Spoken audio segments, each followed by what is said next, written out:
The countdown has us 1 week away from spring football at the University of Miami. It's going to be a ton of recruiting targets on the sidelines for those practices. So where does Miami stand with their top targets? You are Locked On Canes, your daily podcast on the Miami Hurricanes. Part of the Locked On Podcast Network, your team every day.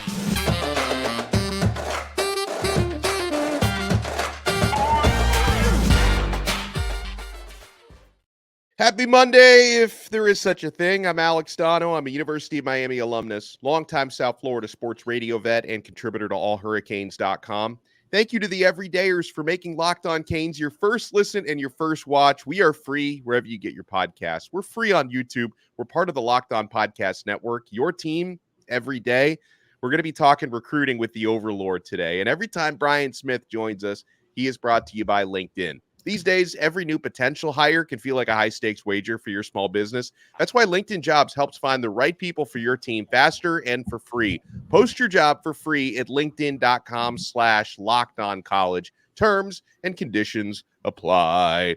Brian Smith, the man, the myth, the legend, is with us. Now, Brian, you recently chatted with Gavin Nicks, four-star linebacker, class of 2025 out of powerhouse program IMG Academy in Bradenton, Florida. I know this is a player Miami is in heavy pursuit of.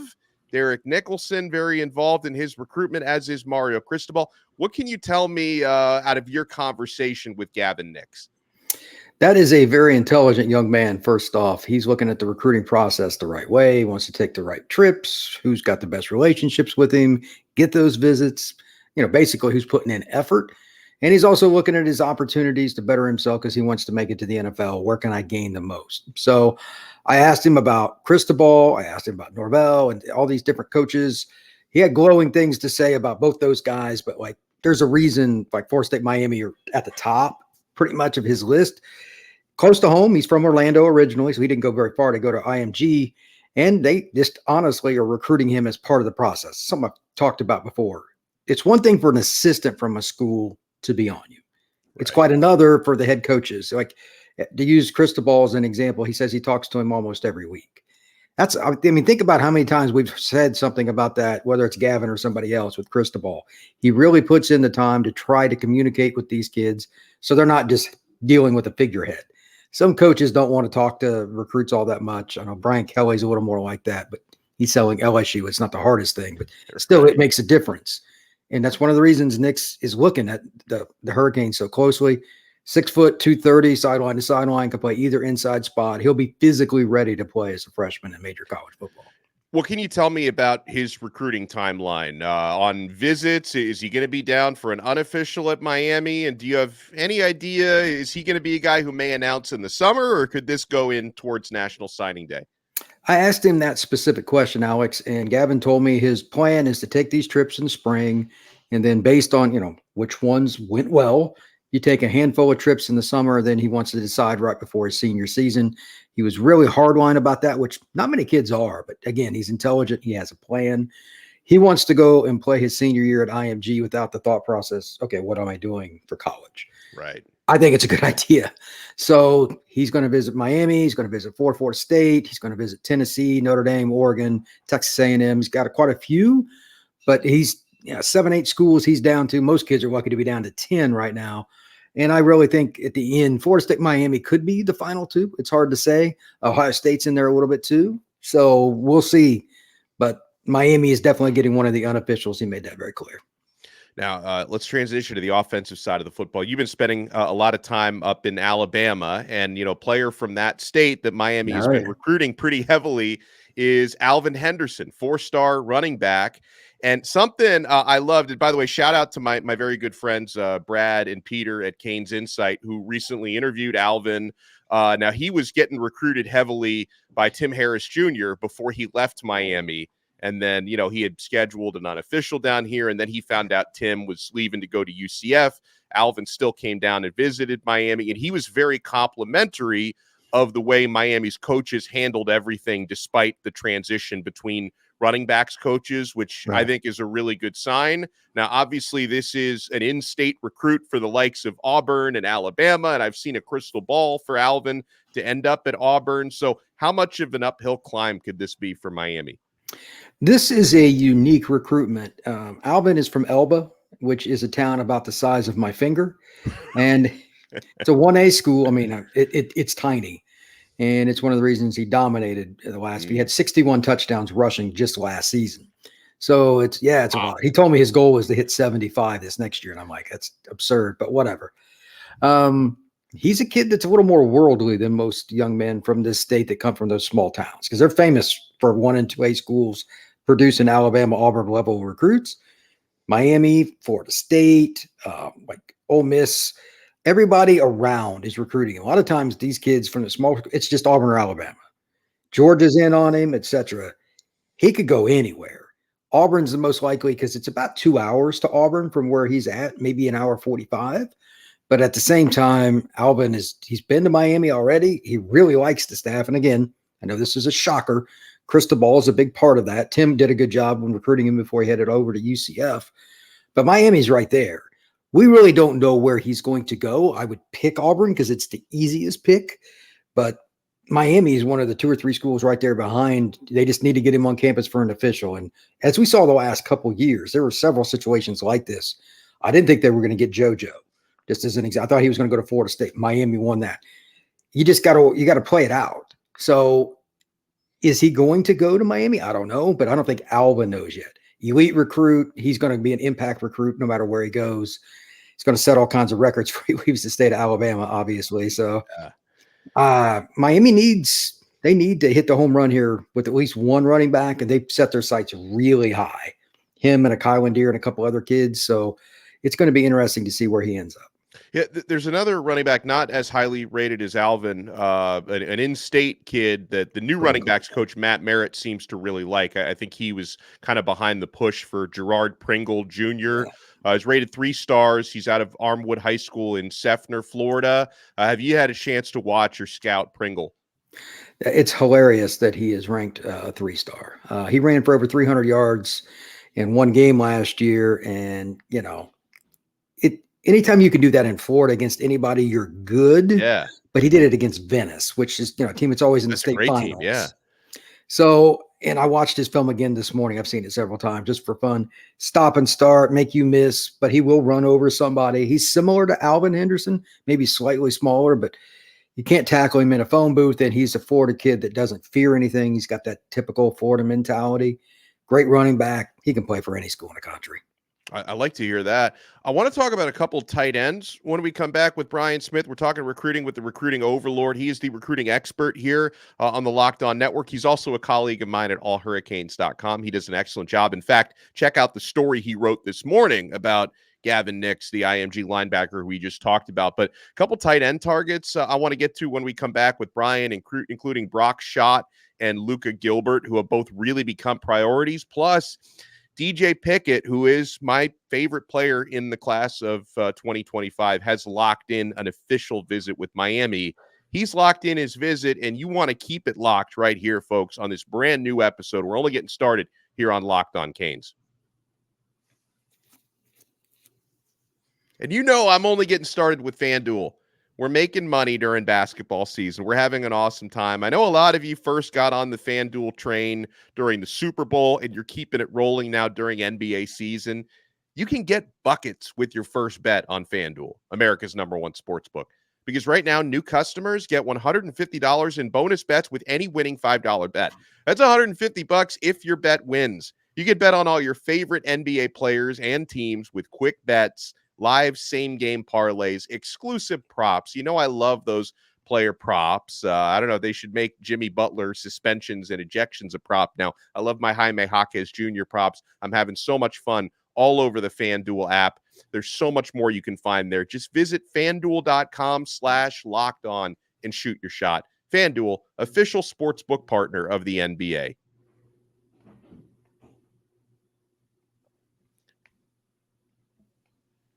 Thank you so much for making this Monday episode of Locked On Canes your first listen and your first watch today.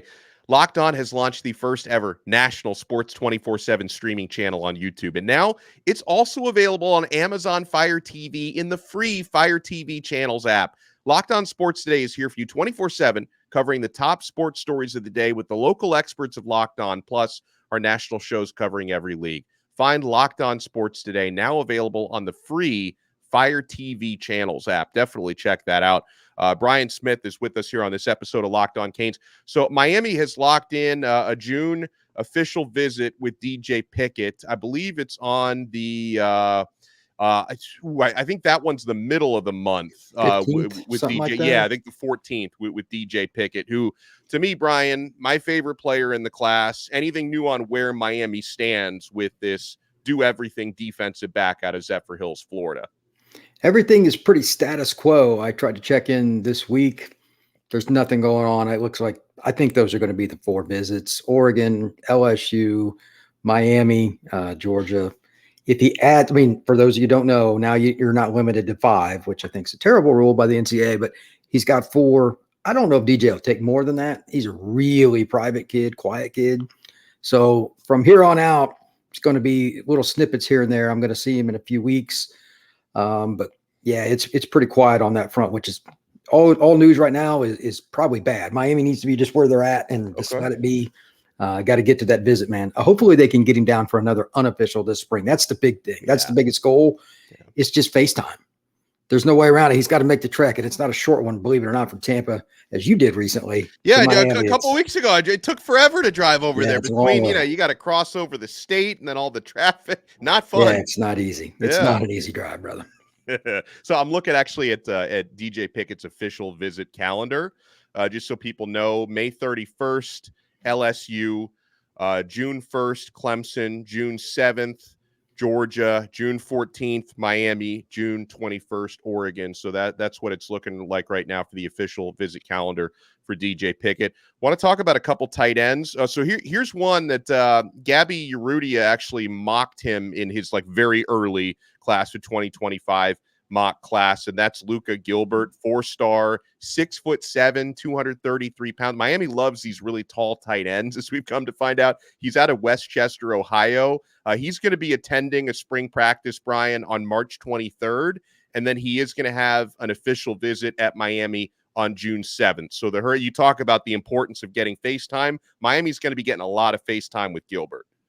This is the inline blocking style tight end based on his frame alone. Yeah. And we both know not just Mirabal, not just Cristobal, but everybody they hire has to kind of buy into a downhill running style. The tight ends, they want them to catch the ball, certainly more than they did last year, but they need them to be able to block. H-back, 2 tight ends, whatever they're doing.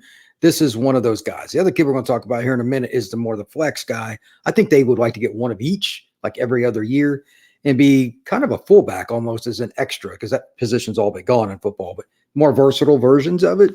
This kid is a powerhouse, and he could be a 260-pound tight end once he's filled out in Miami's strength and conditioning program. So he fits the profile to a T. Yeah, and you mentioned another tight end Miami really likes, and that's 4-star Brock Schott, 6'3", 215 pounds, out of Leo, Indiana. I assume everybody from Indiana all knows each other. You're from there, so you're probably really close with the Schott family. What can you tell me? Leo is just outside of Fort Wayne. It's that area. Fort Wayne is very football centric. There's a handful of programs that are always really good, and this is your prototypical athlete in space. If he lived in Miami, not that he's not being recruited, but if he lived in South Florida, his offer list would probably be double. He's in Fort Wayne, Northern Indiana, kind of random.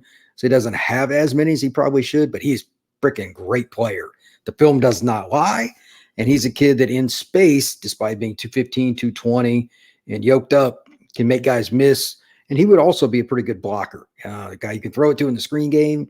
Miami has prioritized him. Miami's on the very short list with this young man. So that could, if they got him to go along with the other young man, again, you would have your great combination. The pure inline tight end, who could flex out a little bit, but then the other guy that's like a big receiver that's an athlete. So I think that's the prototypical size they're looking for each of them. It's a really unique part of college football now. You got to figure out how to guard these tight ends, and Miami's really trying to get to that too, because obviously last year, Miami struggled covering him too. Everybody does. It's really hard. You know, a player who's class of 2026, but I know you've covered many of his games, and he locked in a spring football visit at Miami March 6th. He's going to be, I think that's the second spring practice, and that's Dia Bell, quarterback out of American Heritage. I know he's obviously being a local kid. He's got a lot of fans down here in this area. You know, you like to try to make impressions with quarterbacks even a year, 2, 3 years down the road. What can you tell me about Dia and sort of the early part of his recruitment and where Miami may stand with him? I spoke to him in January about it with his dad, Raja, obviously former NBA player, Heat, etc. Yeah. He's trying to narrow it down. His dad wants him to narrow it down faster than he does. We both told him, hey, man, one quarterback per class per school. You need to figure this out a little faster than some other positions. Yeah. Miami's on the short list. Schools like Texas A&M or Tennessee or Ohio State, whatever, everybody's like in the play, and his dad has the money to take him all over the place. But Miami's on the short list. It's the school that he told me and his dad told me have made him a priority. They want to get him down as often as possible. And he's one of the best quarterbacks in the class of 26. He's very intelligent. He kind of looks at things differently than most kids his age. He's more like a 25-year-old. He's been raised right. I think he'll be the right fit as a quarterback in general in college football. Got to have that temperament because sometimes things don't go right. You still have to be able to go to the next play and drop it. It's hard to do. Dia has it. He's very accurate. He's a tall kid. He's going to have some of his daddy's height. So I think Miami's on the short list, but now he's got to figure out who else is he going to visit. Miami to me is the favorite until otherwise proven. And he could be a ringleader if they get him because he knows all the kids in South Florida. It's really important, man. If you get the right guy in South Florida, it can really help your recruiting. Yeah, I want people to know that for the next 7 days leading up to practice 1 of spring football, we're going to go really heavy starting to preview position groups, and we're going to take a deep dive starting tomorrow on the wide receivers. So I wanted to talk about a couple of the young receivers here with Brian, guys that he covered coming out of high school. Now, we don't need to spend all day on JoJo Trader because I've basically spent all day on him a lot in recent weeks. He's been crushing the offseason program. You know, another guy who's down early, Brian, who I've seen some videos of him working out, and I love his attitude, and I think he's going to be, you know, one of the sleepers of this class is Carr. What can you tell me about Nye? Played his high school football in Georgia, and I think this guy could be electric here. He's one of the fastest players in the country, sub 10.5 guy. He played at Colquitt County, one of the best programs in the state of Georgia historically. He's gone against elite competition. I saw him as a sophomore, and before I knew who he was, and he's going up against a great program, and he scored 2 touchdowns that night. Well, he made my list.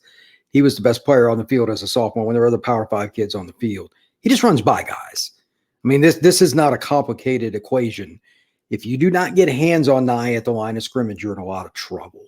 And not everybody likes to play bump coverage anyway. So he can play slot or he can play outside. I think they'll start him at slot till he gains more mass because like teams are going to try to bump him if he plays up on the line because, again, he's run down in the 10-3 range. I mean, he's really, really fast. Miami will use him on bubbles, jets, etc. He's kind of like JoJo in the sense that he can make plays in the middle of the field, but like his speed's on a whole nother level. So you combine him with JoJo, you combine him with Ray and all these other young receivers that they've got. It's really difficult to match up with him because he's going to be one-on-one a lot. Not many guys are going to run with him. Punt returner, yeah, don't kick him the ball. The bad idea. So Miami's got quite a few of those guys, and that's kind of like the 80s, 90s, early 2000s. They always had a return man that was really good. This is another one that'll be competing for top. Like him and Ray rotating as a punt returner is like perfect. So, yeah, he's an elite athlete. Now, we're not going to be able to see Chance Robinson until fall camp because the St. Thomas players are, just because of their high school calendar, are not able to enroll early. But, you know, Chance, I give him so much credit, both on the field because he dominated at St. Thomas, but he was also one of the very first, I think he was like the second or third member of Miami's class of 2024. So he was one of the guys who really kind of helped pave the road for what ended up being a top 5 class. Your days covering Chance at St. Thomas, Brian, what can Hurricanes fans expect from him? A more physically advanced player than a lot of kids, even going into his senior year, like the end of his junior year, like you shake Chance's hand to see how he's built. He was more like a 21-year-old, just naturally developed. And like a Carr or something like that, his first step explosiveness allows him to be a deep threat. He was running by guys in South Florida, which speaks for itself. I don't need a hand time on that, an electric time or anything else. That means you're really, really fast. Finally, he's just super competitive. I think he'll be a guy that can play slot. I think he'll be able to play flanker. I think he'll be able to play split in. He doesn't care. And he's been, as you said, STA. It's as well-coached a program as there is in the country.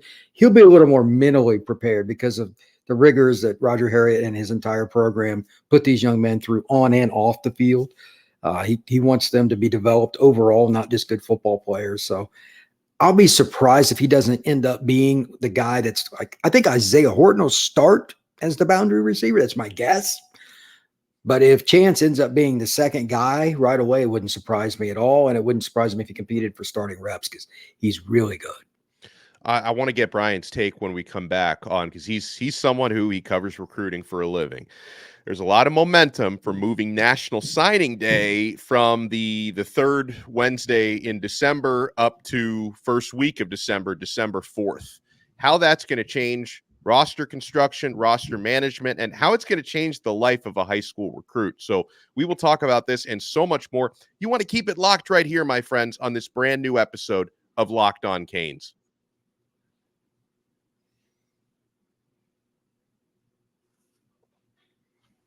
Thank you so much for making Locked On Canes your first listen and your first watch today. We're free on YouTube. We're free wherever you get your podcasts.